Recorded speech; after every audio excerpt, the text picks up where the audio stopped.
And if your your language... Are you calling the Home Secretary racist? Well, hello there, and I do hope you're all well. Now, is our Home Secretary, Suella Braverman's rhetoric, really deemed to be racist?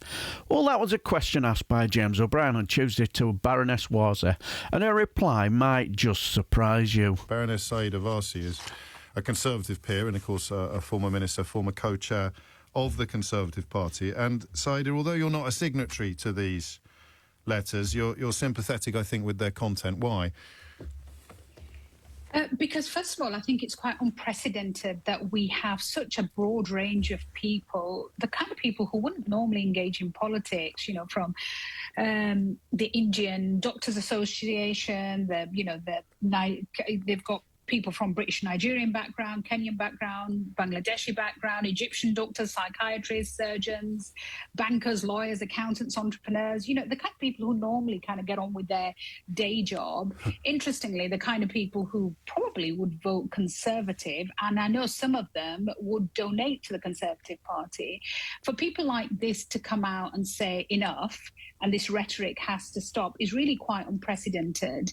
And the reason I'm supporting it is because I think the Prime Minister has to get a really strong message that this kind of rhetoric, whether it's on small boats, whether it's the stuff she was saying on the weekend, which is not based on evidence, not nuanced, not kind of explanatory in any way, it has got to stop. And, you know, again, today we've woken up to a story where she's having a go at the police for removing gollywog dolls from a pub, where it now transpires that the pub landlord has been saying incredibly unsavoury things. About lynchings, for anyone who's not fully across that story, a long and inglorious history of avowedly racist comments and commentary. Why is she doing it? Why do you think she's doing it? Well, there are only two explanations, aren't there, James? Either this is a deliberate election strategy, which is divisive and is damaging for the country. Actually, as a Conservative, it's long-term damaging for the brand of the party, and will in the end cost us votes and an election. Either that's one explanation, and it's a disturbing kind of explanation, or the other explanation, which I think is just as disturbing, is that she's a Home Secretary that can't make policy on evidence and is unable to communicate policy in a way which doesn't need to rabble-rouse and be racist rhetoric. We're referring... But either way, it's not good news, is it? Well, not for your party. What's happened to the party you joined, do you think? I actually... Does it still exist? With the change of... if you think about the people that I sat around the cabinet table with, James, you know, Ken Clarke, Dominic Grieve, Justin Greening, you know, David Willits, David Cameron. No, it doesn't exist. You know, that centre ground, what I thought was Liberal, Conservative, One Nation party, it doesn't exist. And it is deeply disturbing that so many people in that centre ground have been culled. But I did think that the change of leadership with Rishi Sunak taking over could be a moment to restore sane politics, evidence-based politics, grown-up politics again. And I think it just seems that as long as the Home Secretary is there and the Prime Minister doesn't have the backbone to kind of call her out or get rid of her, then that same kind of politics that we've seen for too long now of, you know, factless, evidence-less, kind of rabble-rousing type of politics continues. And it's dangerous. I mean, we're 18 months potentially out from a general election. I genuinely hope this is not what we're going to see on a week-to-week basis, because divisive rhetoric might win you a couple of votes, might even win you the odd election, but it damages the country, James. And in the end, my clear view is that if you are a Conservative and you are a patriot, then your commitment to keeping your country united and safe and secure comes over and above winning the odd election or the odd vote here and there, because your commitment to your country should come before your commitment to your party. And some people listening will be keen for me to point out to you that the grooming gang incidents in Rochdale, Rotherham and Telford were largely committed by men of British Pakistani heritage. So when she singles out those crimes and those areas, what is she doing that is problematic specifically? I think what's interesting in all three letters is that is acknowledged, that the clear acknowledgement is that every single perpetrator of every single sexual violence against a child in this country should be brought to book. It is a tragedy, James, that 500,000 children in our country are sexually abused or exploited every single year. That's 1 in 20 children. The overwhelming number of them are tragically exploited or abused within their home by their family or their close friends and acquaintances. And what the Home Secretary should be doing is making sure that no perpetrator feels that they will get away with it and no child feels that they are not protected. I think what concerned people and the reason that prompted them to write this letter was two things.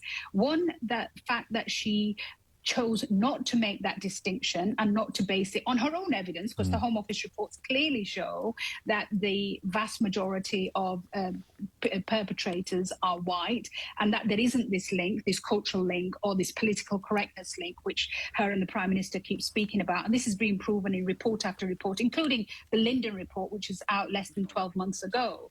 So one, I think the concern was that she hadn't based this on actually protecting victims. And this was the strongest point that the medical professionals were making who deal with victims of sexual exploitation. But secondly, that there were no caveats.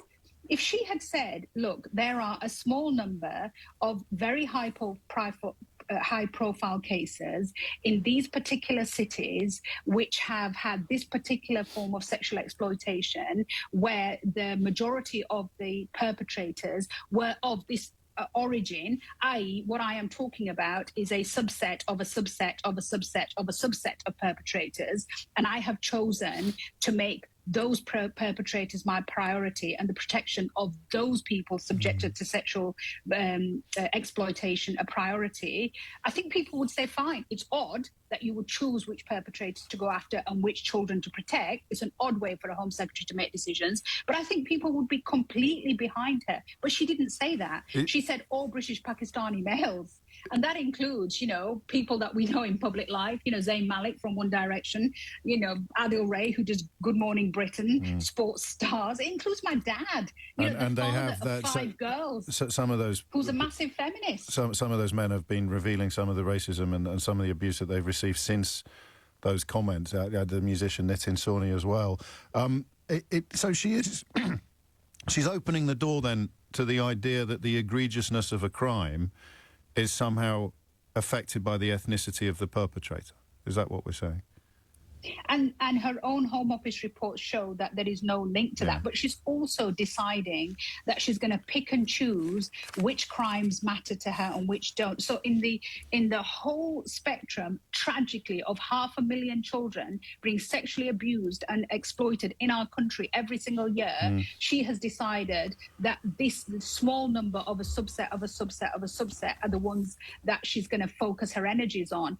And it just seems like an odd way in which to make policy. And it also means she's creating blind spots, because if the perpetrator doesn't fit you know, Suella Braverman's version of a perpetrator, then we're going to overlook them. If a victim doesn't fit Suella Braverman's of an interpretation of what a sexual exploitation victim should be part of. And what's really interesting is one of the groups that have signed this letter, the Muslim Women's Network, have done work where they've found Asian victims of these perpetrators. And there's a huge injustice in the way in which a lot of this has simply not come to the fore.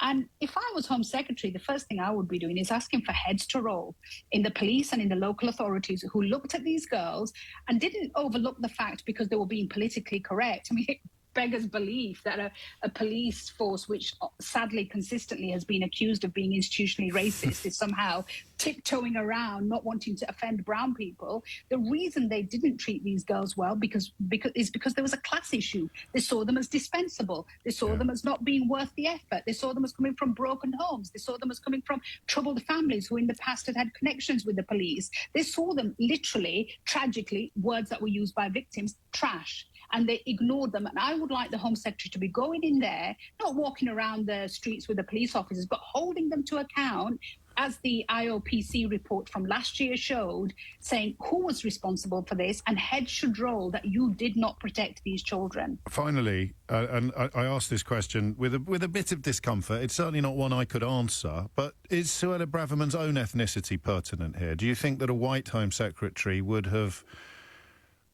been able to make these comments with a degree of impunity?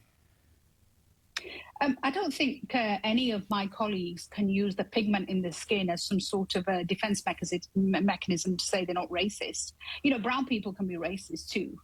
And if you're calling language, are you calling the Home Secretary racist?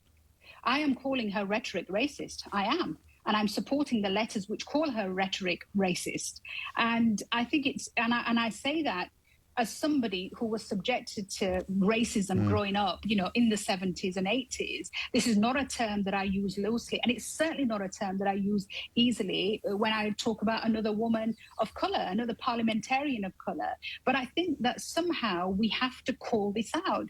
You know, just because people of all colours and all backgrounds and all sexualities can be homophobic, and people of all backgrounds, you know, sexualities and colours can be racist, we only have to look across at what happened in places like Burma, where, you know, people kind of thought Buddhists couldn't be violent, and then we saw what happened to the Rohingya community. We look at racism existing today in Modi's India, and the violence that minorities, including Christians and Dalits and Muslims, are subjected to show that there is just clear racism at play.